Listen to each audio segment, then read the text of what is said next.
Olá pessoal, tudo bem? Como é que vocês estão? Espero que vocês estejam bem. A aula de hoje da semana é uma aula sobre a parte do eletromagnetismo. Mas agora nós vamos falar sobre a lei de Ampère, nós vamos falar sobre corrente percorrendo o fio retilíneo e isso observando efeitos magnéticos, né?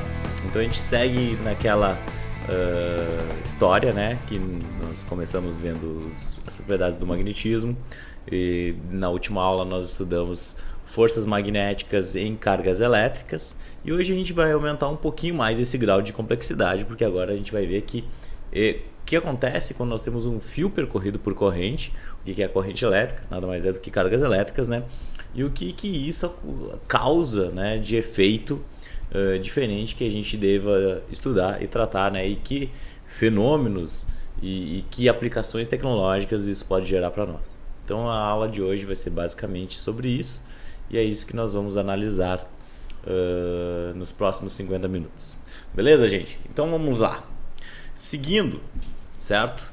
Bom, pessoal, a origem dessa ideia de estudo dos campos magnéticos, né, oriundos de correntes elétricas, porque a gente vai perceber que no fundo é isso que vai se tratar a aula de hoje, né, de verificar a presença de campos magnéticos quando nós temos fios percorridos por corrente, se dá com o experimento de Ørsted, né, em 1820, certo? Então esse dinamarquês é Hans Christian Ørsted, né, que viveu entre 1777 e 1851, né, viveu bem até para padrões da época, né, gente? E ele era um professor de física da Universidade de Copenhague, né, e ele o que já se sabia naquela época, né? Já se trabalhava um pouco com circuitos, né? Já tinha lá aqueles efeitos, aqueles fenômenos que a gente já estudou da eletrostática, da eletrodinâmica, já eram efeitos conhecidos. Se conhecia o magnetismo, certo? O magnetismo era um campo que era estudado dentro da física, em separado da eletricidade. E o que aconteceu, né? Na época as pessoas, né, elas costumavam andar com bússola, certo? Então a bússola era um equipamento como um relógio, né, de poder dizer assim. As pessoas tinham bússola, andavam com elas. E basicamente nós temos um experimento de física que já era bem conhecido, que era realizado na época, que era fio percorrido por corrente elétrica, né? A gente colocava pilhas, né, estabelecia DDPs aqui a partir de pilhas, né? A gente conhece muito bem isso. E essas DDPs aqui faziam corrente circular, né? Isso aqui já é algo que a gente estudou bastante. O que se percebeu, o que se verificou nesse experimento de Ørsted, né? Quando o nosso sistema estava fechado com a chave aberta, né? A gente sabe que nessa situação nós não temos a corrente circulando, nós temos a DDP presente nas baterias, né? Mas nós não temos corrente circulando porque nós precisamos de um caminho fechado para que a corrente circule. No momento que a gente fecha essa chave, nós teremos então a corrente sendo percorrida. O que acontece, né? Nesse experimento de 1820, o Ørsted estava em aula, né? E ele sem querer esqueceu uma bússola por perto desse experimento. E ao ligar então o circuito, né? Então a bússola estava ali com o circuito desligado, presente junto, né? Ele colocou ali do lado, sem pretensão nenhuma. E a bússola estava apontando para o norte geográfico, como a gente já vinha estudando nas últimas aulas, né? A gente sabe que a bússola sempre aponta para o norte geográfico, porque lá está o sul magnético, né? E aí a ponteirinha norte magnética da bússola sempre aponta para aquela direção. No momento que se ligava o circuito, né, o que o Ørsted percebeu? Ele percebeu que havia um desvio na orientação dessa bússola e que ela tinha uma tendência a se redirecionar numa direção diferente, certo? Da que estava do que se imagina, né, que é apontar para o norte. Intrigado com relação a isso, né, então o Ørsted começou a desenvolver um estudo com relação à presença de campos magnéticos por fios percorridos por corrente, certo? Em comum acordo com isso, apareceram também outros físicos também que fizeram estudos semelhantes, né? Então, a partir dessas relações, a gente consegue, né, compreender um fenômeno que é muito interessante, né, que é o que liga, né, e o que torna mais presente para nós essa ligação entre os efeitos elétricos com os efeitos magnéticos, certo? Porque agora nós temos a clareza, nós temos a demonstração de que nós temos efeitos elétricos e esses efeitos elétricos eles podem ocasionar efeitos magnéticos. Então vamos olhar o que acontece, tá, gente? Nós temos aqui alguns novos experimentos, né? Que aqui nós temos experimentos da réplica de Ostrich, né? Nós temos o sistema de pilhas dele, né? Obviamente o sistema de pilhas é bem arcaico, certo? Era semelhante à pilha de volta, né? Nós tínhamos várias fichas de cobre e zinco aqui, embebidas em ácido, né? Que faziam gerar diferenças de potencial elétrico. Esse fio percorrido por corrente, né, um fio que nós estamos dando um curto, basicamente, no circuito, mas isso aqui gera corrente elétrica, que é o que nós queremos analisar, e isso fazer a deflexão da nossa ponteira da bússola, certo? Bom, se a gente for trazer isso e tentar demonstrar a presença desse campo magnético, né, neste fio percorrido por corrente, a gente pode fazer isso da seguinte forma: a gente pode pegar então uma vareta condutora, né, material metálico. Nós temos uma placa aqui que pode ser uma placa de vidro, certo? Basicamente. E ligamos isso aqui num gerador, uma pilha, tá? Como a gente bem sabe, isso aqui vai fazer circular uma corrente elétrica, certo? E a partir dessa corrente elétrica, né, que vai circular convencionando aqui o sentido convencional da corrente elétrica, saindo do polo positivo e indo para o polo negativo, né? A gente vai ver que essa corrente, se eu jogar ali malhas de ferro aqui, pedacinhos de ferro que sofrem interação, são materiais ferromagnéticos, então sofrem interação do campo magnético e vão se alinhar de acordo com o campo magnético, né? Nós veremos, né, esses formatos circulares aqui dessas limalhas de ferro, indicando a presença de campos magnéticos de linhas de indução circulares, certo? Então a gente começa a perceber que quando nós temos um fio percorrido por corrente, né, nós temos a produção dessas linhas de campo magnético, certo? E essas linhas de campo magnético, elas se dão de formas circulares ao redor deste fio, certo? Aqui nós temos exemplos, não sei se a imagem não ficou muito boa, do exemplo que eu falei para vocês, né, de colocar uma placa, colocar um fio rígido, né? Esse fio rígido percorrido por corrente jogando limalha de ferro, a gente observa então a formação dessas linhas de campo magnético circulares. Para a gente determinar a direção e sentido dessas linhas de campo magnético, nós podemos usar uma coisa que nós chamamos de regra de mão direita. Lembrem que na última aula nós usamos a regra da mão esquerda, né, para fazer o FBV, certo? Para determinar a direção da força magnética devido à existência de uma carga, onde nós considerávamos a intensidade do campo e também a velocidade pelo qual nós estamos jogando aquela partícula em direção àquele campo, né?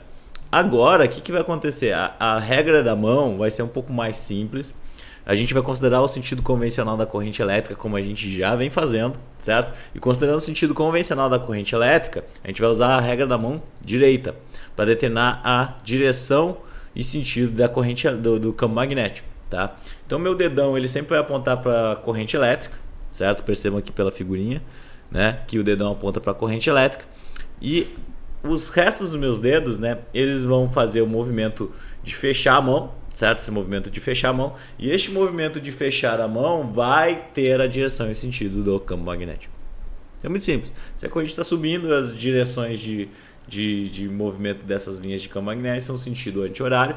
Se nós temos aqui a corrente elétrica descendo para baixo, né, nós temos aqui o sentido do campo magnético é fechando a mão e vai ser o sentido horário. Então é muito simples a gente usar essa regra da mão direita, e isso demonstra a possibilidade de aplicação aí dos campos, determinação da direção e sentido do campo magnético. Certo, gente? Tranquilo? Bom, deixa eu pegar aqui.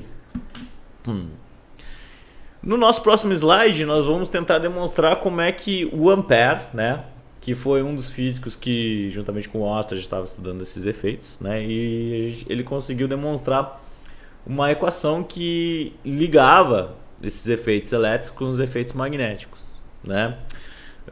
Basicamente, então, o que ele apontou para fazer isso aí, né? Ele pegou um segmento de reta, um segmento muito pequeno, infinitesimal deste campo magnético, certo? Que tem um comprimento. O comprimento dessa linha de campo, certo? E pegou a intensidade deste campo magnético, né? Então ele adotou isso e somou todas essas pequenas pedacinhos de campo, certo? Todos esses pequenos pedacinhos de comprimento de linhas de campo aqui, ele somou com todos esses pedacinhos para formar essa linha de campo inteira. Isso é um artifício matemático muito utilizado, né? Onde a gente soma todos esses pedacinhos, certo? E como esses pedacinhos eles têm a mesma direção e mesmo sentido que nós estamos adotando do campo magnético, né? A gente percebe que esses vetores, que são dois vetores, comprimento, né? E intensidade do campo magnético, né? Eles vão formar um ângulo de 0 graus. E isso aqui vai ser para nós um produto escalar, certo? E basicamente, como nós temos um produto escalar, vai aparecer uma relação de cosseno aqui, certo? Então, basicamente, o que eu estou fazendo é somar todos esses pedacinhos de linhas de campo, multiplicando pela intensidade desse campo, certo? E isso aqui tem uma relação direta com a minha corrente elétrica, certo? Porque é a corrente elétrica que vai determinar a intensidade deste campo, certo? Quanto mais fraca for a intensidade dessa minha corrente, mais fraco será esse meu campo magnético, certo? Só que tem mais uma coisa envolvida aqui. Porque este campo magnético ele vai estar no ar, por exemplo, ou ele vai estar no vácuo, ou ele vai ser produzido, sei lá, em alguma outra superfície, em alguma outra área, ou sei lá, né? O mais comum é a gente fazer essa observação no ar ou no vácuo, né?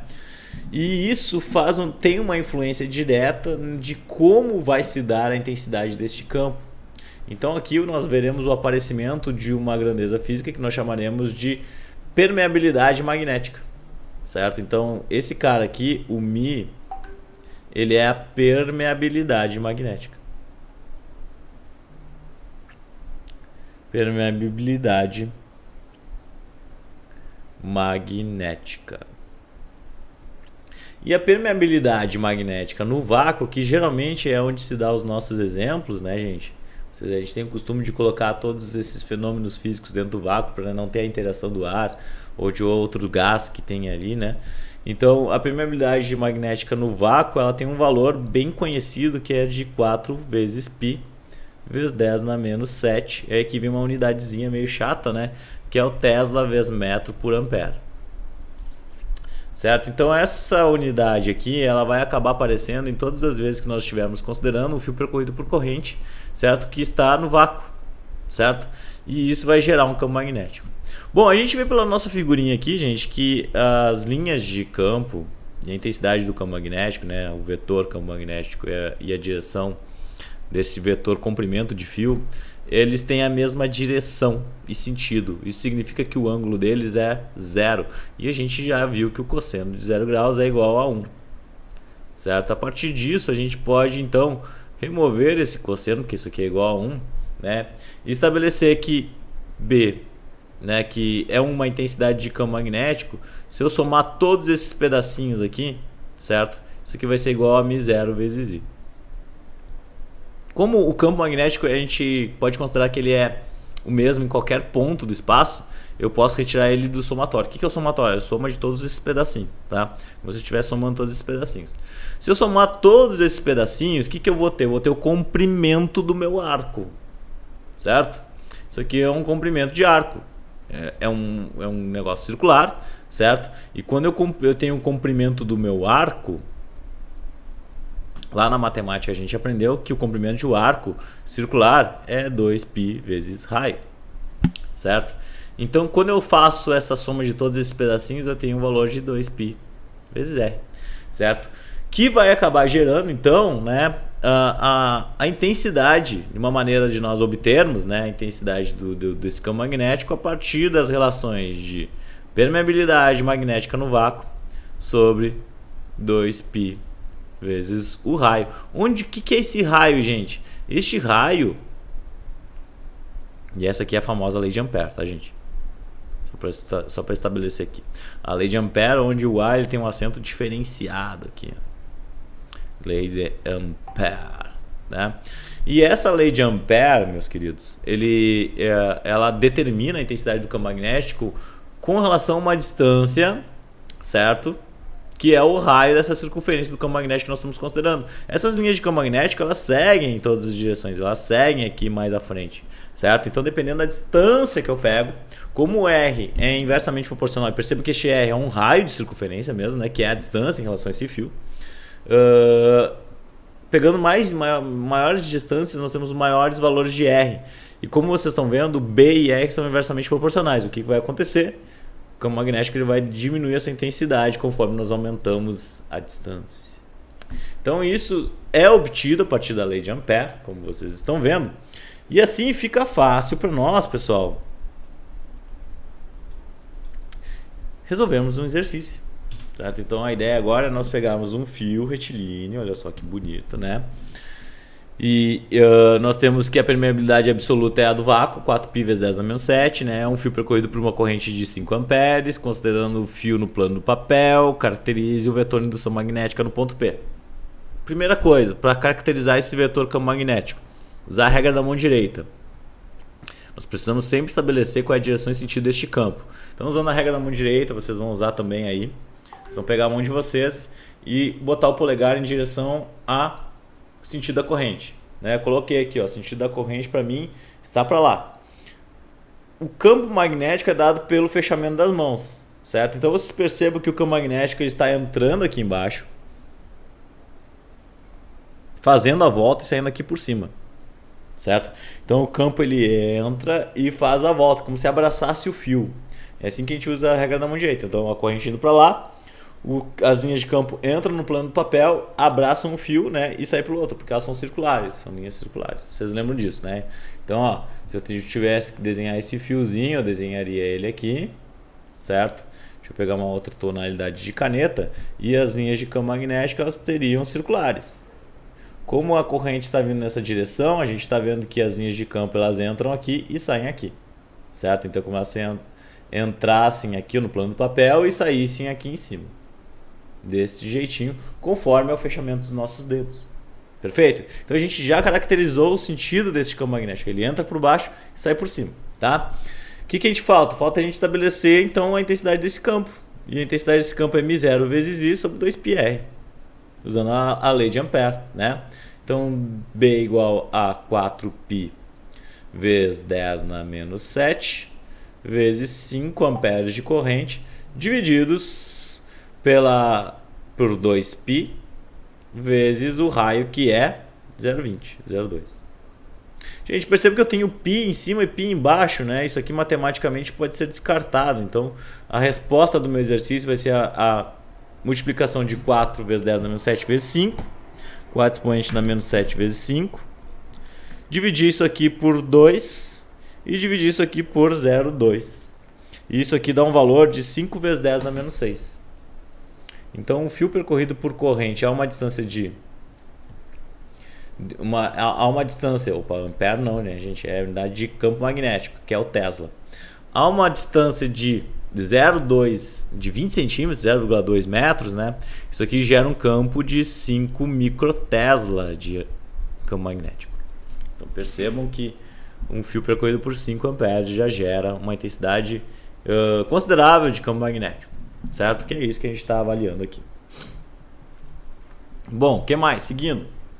Galera, daí vem as questões que tornam esse lance do campo magnético percorrido, do fio percorrido por corrente mais interessantes. Porque olha só, a gente vai começar a montar espiras. Depois a gente vai ver que essas espiras elas terão uma aplicação tecnológica muito interessante, tá? Muito importante também. Muitos equipamentos usam espiras, né? Usam fios enrolados, usam espirais, né? Solenoides, etc. Então a gente estudar como é que é o comportamento das linhas de campo magnético dentro de uma espira é muito interessante para a gente compreender o funcionamento desses equipamentos, tá? Então percebam que essa ideia de fio percorrido por corrente gerando campo magnético, né? E usando a regra da mão direita, ela nos possibilita entender como é que são o comportamento das linhas de campo dentro de um sistema como esse, que é um sistema de uma espira, certo? Então percebam o que acontece aqui.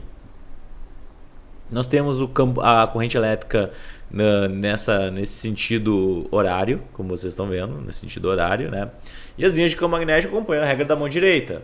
Corrente passando, então a gente percebe aqui, ó, que todas as regiões internas desse campo magnético é como se nós tivéssemos o campo magnético entrando no plano da espira, certo? O campo magnético entrando no plano da espira, entrando no plano da espira. Seja qual for a posição, ela está entrando no plano da espira e saindo pela região externa, certo? Então isso aí é perceptível usando a regra da mão direita. Em qualquer ponto da espira a gente vai ter os nossos dedos entrando para dentro, certo? Se fosse contrário, a gente veria o efeito contrário, ó. Se o sentido da corrente fosse para o outro lado, a gente veria o campo na parte externa entrando. Então por isso que é muito importante a gente utilizar a regra da mão direita. E percebam que o efeito magnético disso, o efeito dessas linhas de campo é muito interessante, né? Porque olha só, a gente percebe que é como se nós tivéssemos regiões, né, diferentes aqui de linhas de campo, né? As linhas de campo magnético, elas têm um formato aqui interessante, que nos remete inclusive da gente pensar que isso pode virar a ser um ímã, né? Um ímã artificial, porque nós temos linhas de campo. Se nós temos linhas de campo, nós temos polos magnéticos, certo? Bom, beleza. Eu vou deixar essa questãozinha para mais adiante. A gente vai construir mais espira, colocar mais espiras na jogada. Mas quando nós temos apenas uma espira sendo estudada, né, o que vai acontecer? Nós podemos calcular a intensidade do campo magnético, por exemplo, no interior da espira, certo? E no interior da espira nós temos um raio, certo? Nós temos um raio. E de forma muito parecida com o que nós temos lá para um fio, certo? Só que agora a gente tem uma espira que é um objeto redondo, certo? A maneira como nós podemos calcular o campo magnético, ela vai se dar para uma relação de μ0 vezes I, muito parecido com o que nós tínhamos, só que agora nós vamos ter 2R, aquela relação de π, ela some nessa ideia aqui que nós temos da intensidade do campo magnético, certo? Então percebam que a maneira como nós temos de calcular a intensidade do campo em uma espira apenas é μ0 vezes I, que μ0 é a permeabilidade magnética no meio, né? I a intensidade do campo, 2 é um valor, né? Um número, e R é o raio da distância pelo qual eu estou tentando entender como é que é a intensidade do campo lá no interior da espira, certo? Aquele ali é o raio que eu estou mostrando para vocês, beleza? E aquela história continua a mesma. Agora nós estamos no sentido contrário da corrente elétrica. Ao usar a regra da mão direita, a gente percebe que nossos dedos entram para abraçar o fio por cima e saem por baixo, né? Então as linhas de campo magnético têm esse formato aqui, como vocês estão vendo, tá? Bom, beleza. Daí, gente, nós teremos mais uma relação que é como se a gente pegasse várias espiras. Como é que fica as linhas de campo magnético quando nós estamos com várias espiras sendo analisadas, né? Percebam que eu posso ainda utilizar as linhas de campo magnético, vocês vão ter que ter uma visão aqui meio tridimensional por causa da maneira como está essa figura, mas percebo que nossa corrente entrando por aqui, né, a direção, o sentido do campo magnético na parte mais próxima de nós aqui dessa espira, nos induz que a corrente vai estar para lá e o campo magnético ele vai entrar por baixo e sair por cima, né, como está induzindo aqui a minha figura. Então ele entra por baixo aqui e sai aqui por cima, né, como está induzindo, e a gente percebe que a linha de campo magnético tem esse sentido. Só que agora nós temos várias espiras, e com várias espiras a gente tem uma ampliação da intensidade desse campo magnético. Então nós tínhamos uma intensidade de campo magnético quando nós tínhamos uma espira. Se a gente começar a colocar mais espiras na jogada, a gente vai perceber que a intensidade deste campo ali é aumentada, certo? Então por isso que nós temos uma relação direta. Nós podemos observar aqui que vai ser ainda de μ0 vezes I, se nós estamos no vácuo, né? Isso aqui é óbvio. 2 vezes R para ver a intensidade do campo magnético bem no centro aqui no raio da espira. E a gente vai multiplicar por N, onde N é o número de espiras que nós temos. Número de espiras. Então se eu tiver 5 espiras, eu vou multiplicar o valor obtido ali por 5. Se eu tiver 10 espiras, eu vou multiplicar por 10. Se eu tiver 100 espiras, eu vou multiplicar por 100. Se eu tiver 1000 espiras, eu vou multiplicar por 1000. Então perceba que nós temos uma maneira de obter uma intensidade de campo magnético mais intensa apenas considerando correntes elétricas, né, percorridas dentro de um fio. Certo? Então vejam só que facilidade, gente. Que facilidade. A facilidade da gente obter sistemas magnéticos a partir de correntes percorrendo um fio. Esse é a grande transformação, é o grande lance quando nós pegamos efeitos elétricos e obtemos efeitos magnéticos. Certo? O que mais? A gente vai perceber também, pessoal, que se eu conseguir construir então um sistema como este, que é um solenoide, que é como se a gente tivesse várias espiras juntas, né? Mas espiras contínuas, né? Pinas que não acabam, que não estão apenas grudadas, mas que elas têm continuidade, a gente vai começar a observar efeitos como esse aqui. Efeitos que nos levam a perceber, né, a presença de linhas de campo muito parecida com o que nós tínhamos em ímãs. Se vocês lembrarem, quando nós tínhamos uma barra de ímã, um ímã em formato de barra, e nós tínhamos o polo norte e o seu polo sul, eu falava para você que as linhas de campo elas sempre saíam do polo norte e entravam no polo sul. E que essas linhas elas também tinham continuidade no seu interior, né? Elas continuavam aqui. Certo? As linhas de campo elas não finalizam, no interior do ímã elas também seguem. E essas linhas de campo elas são sempre fechadas, né? Elas têm início e têm fim, como vocês estão vendo. E isso a gente consegue observar este efeito fazendo espirais, fazendo solenoides, certo? Então este efeito é muito perceptível quando a gente faz, a gente transforma, a gente consegue construir esses solenoides. Como é que a gente sabe as polaridades desse solenoide?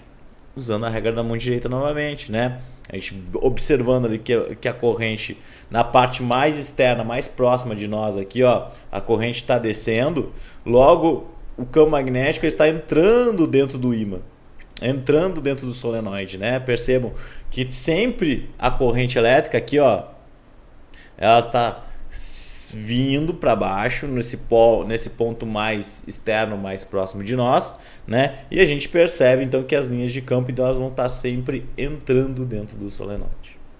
E a partir disso, né, se a direção e o sentido da corrente elétrica fosse outro, possivelmente a polaridade desse solenoide também seria diferente, né? O norte e o sul ficariam invertidos, certo?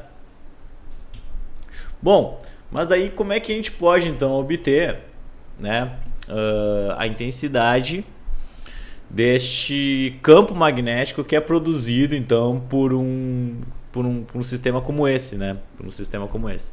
Galera, de uma maneira muito similar com o que a gente vinha fazendo. O que a gente vai incrementar aqui? A gente vai incrementar agora a questão do comprimento, certo? E do número de solenoides que nós temos. Porque agora o comprimento ele vai fazer parte também da relação de intensidade do meu campo magnético. O meu campo magnético ele vai depender então da permeabilidade magnética, da corrente que está circulando, do número de solenoides. Só que agora o comprimento que faz uma relação ele é inversamente proporcional à intensidade deste campo, certo? Então olha só, nós temos que N é o número de voltas, né, que nós fazemos, número de voltas. E o Lzinho para nós vai ser o comprimento desse solenoide.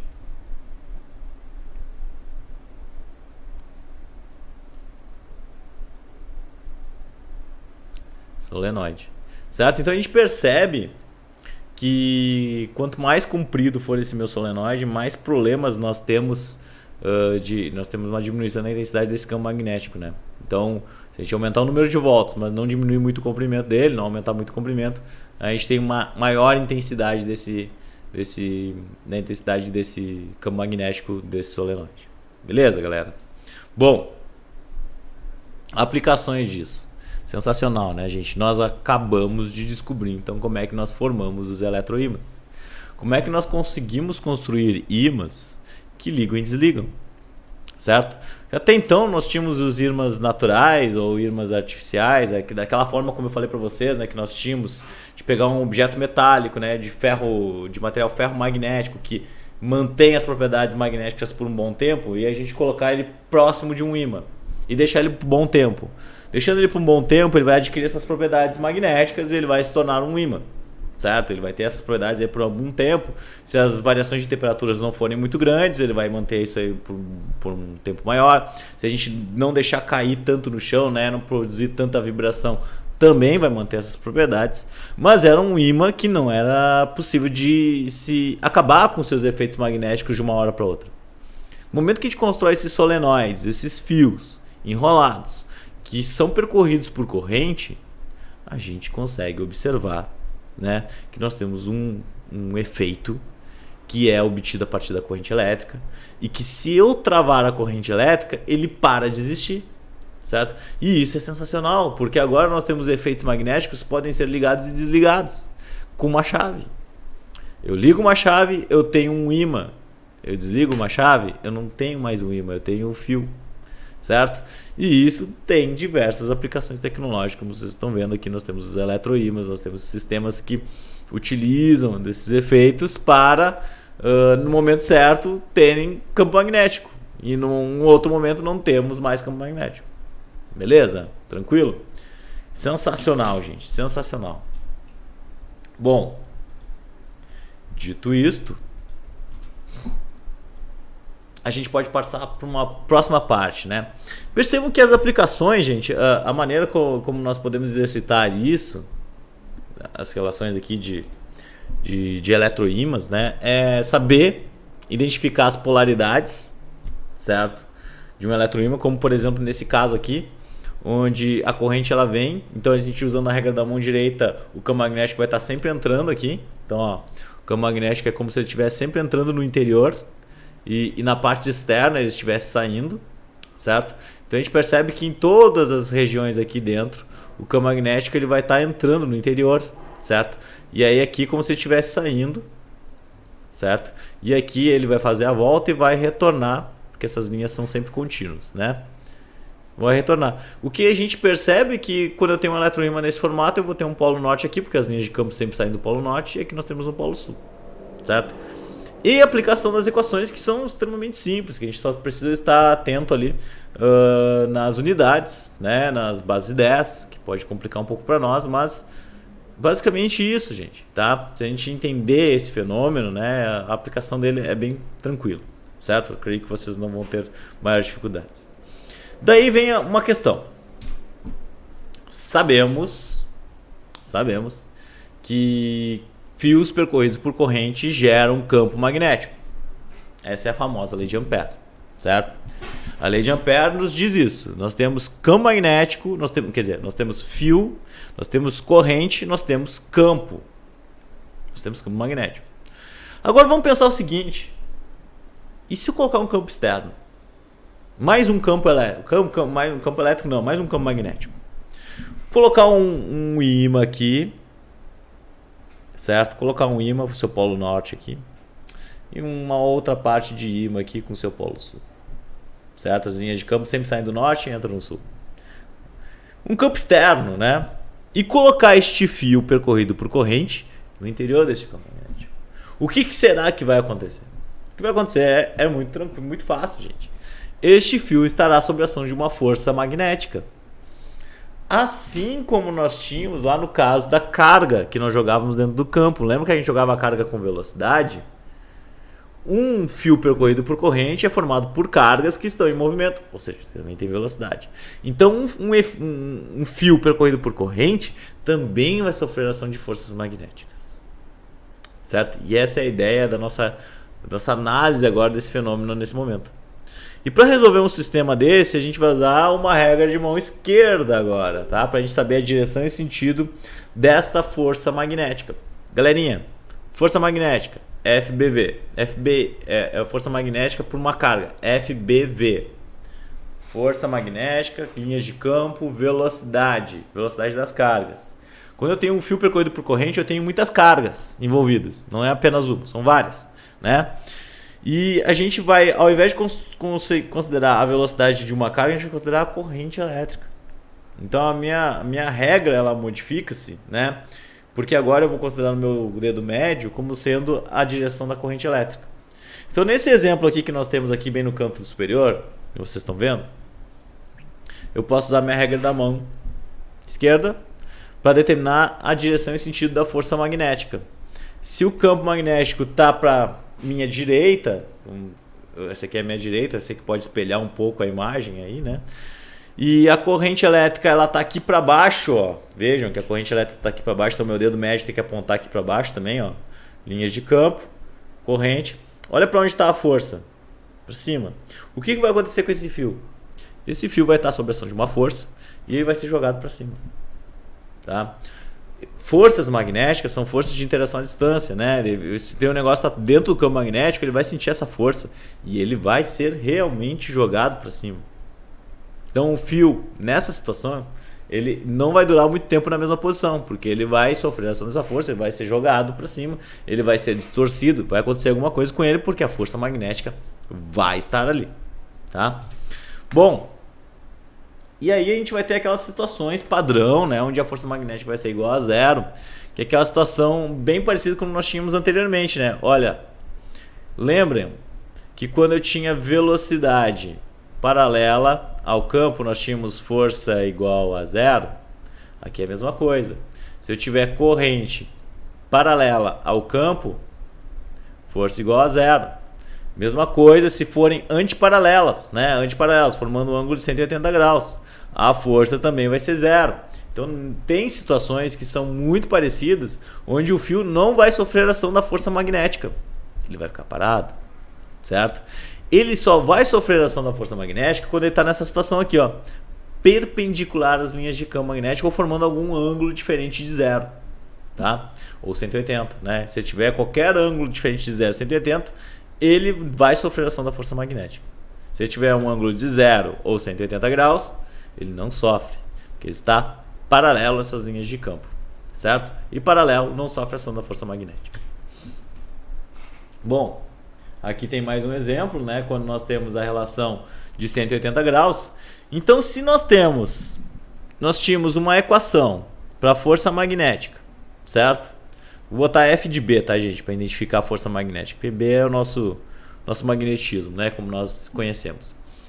Se antes nós tínhamos uma relação que era F igual a QVB, seno, e o seno era aquela relação matemática que nos dava esse delimitante dos vetores estarem paralelos ou antiparalelos, né? Aqui também vai aparecer, porque segue válido isso, né? Então nós temos o seno do ângulo, onde o ângulo é o ângulo entre B e corrente elétrica, certo?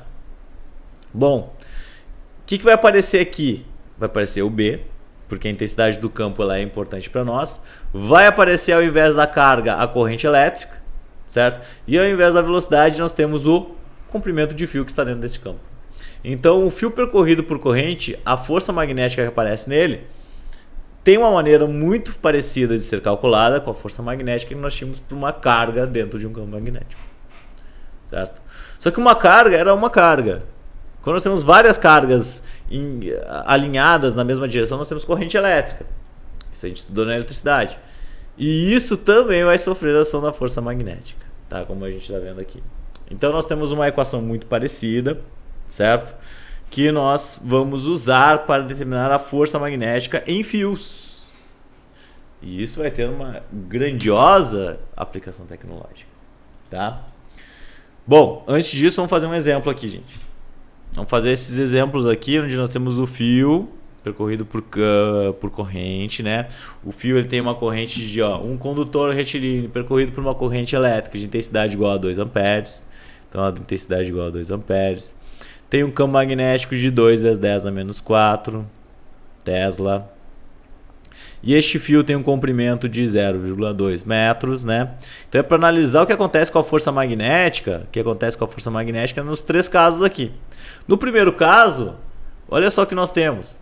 F igual a B I L vezes seno de 0 graus. Por quê?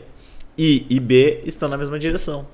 Então, seno de zero, a gente sabe que isso aqui é zero e isso gera uma força magnética igual a 0 newtons. O fio não sofrerá ação de força magnética aqui.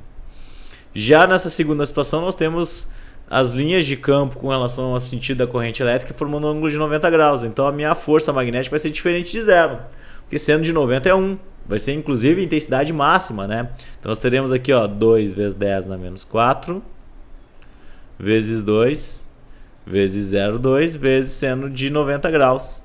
E seno de 90 graus a gente sabe que é 1, é valor máximo. Então essa força aqui vai ser, ó, 2 vezes 2, 4.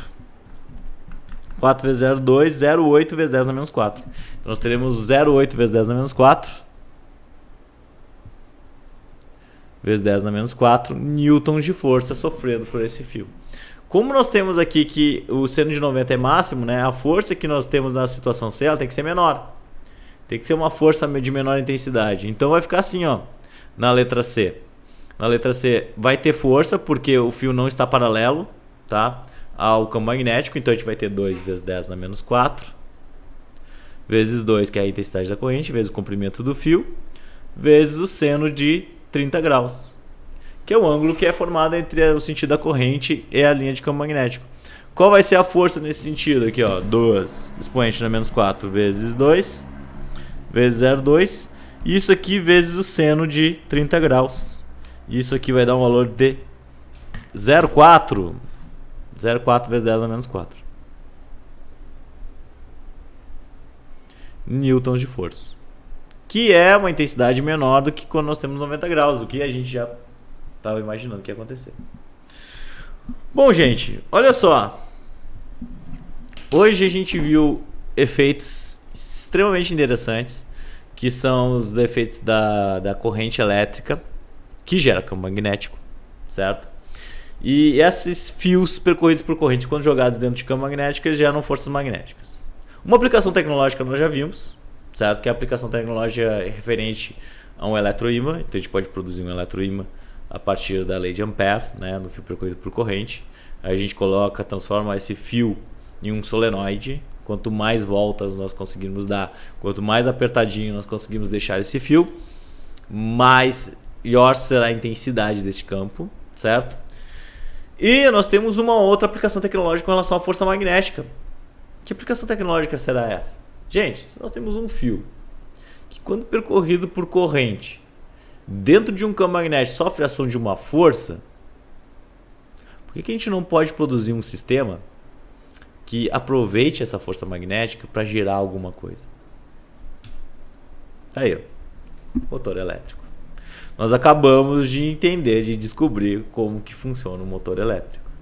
O motor elétrico, ele funciona da sua forma mais simples, né? Óbvio que existem formas aí com mais complexidade, mas o efeito o efeito gerador da força é a mesma. Nós temos ímãs, tá? Que produzem um campo magnético interno aqui, certo?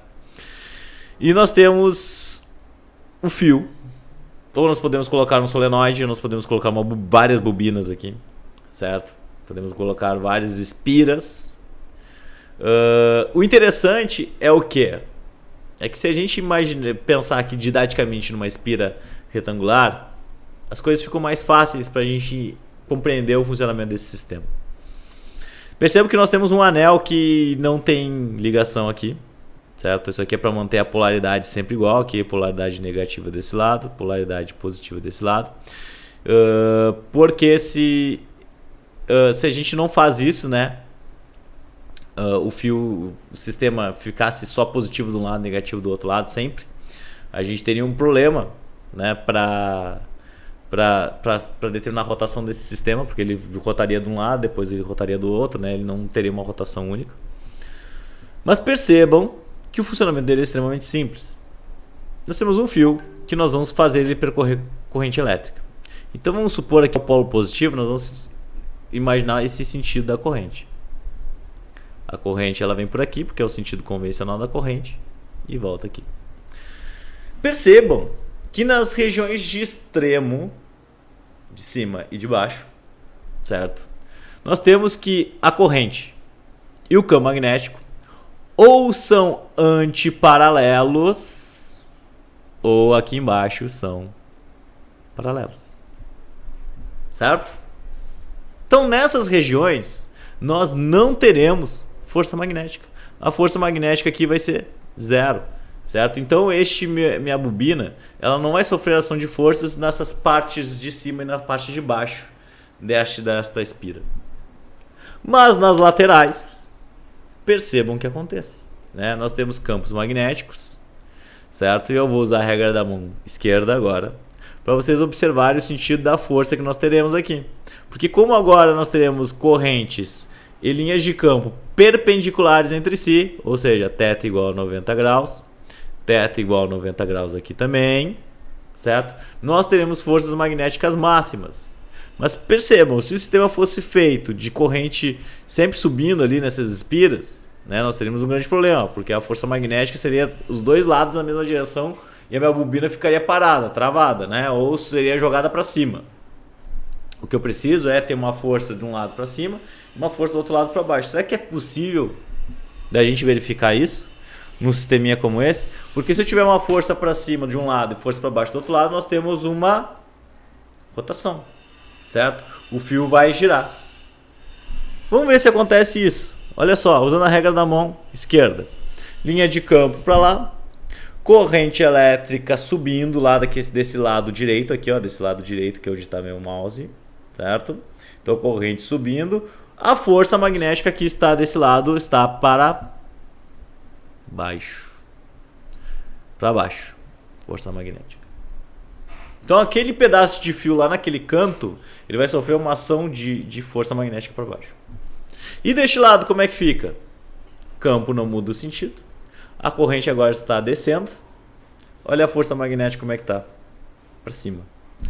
Então que beleza, galera. A gente conseguiu montar um sisteminha que sofre ação de forças apenas nas laterais. Nas partes de cima e de baixo não temos ação de forças magnéticas.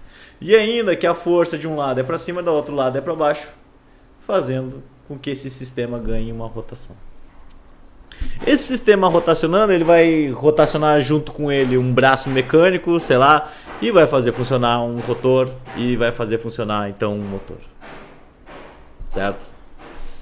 Então esse é o princípio de funcionamento de um motor elétrico, gente. Um motor elétrico que usa eletricidade para poder girar, mas usa os efeitos magnéticos para girar.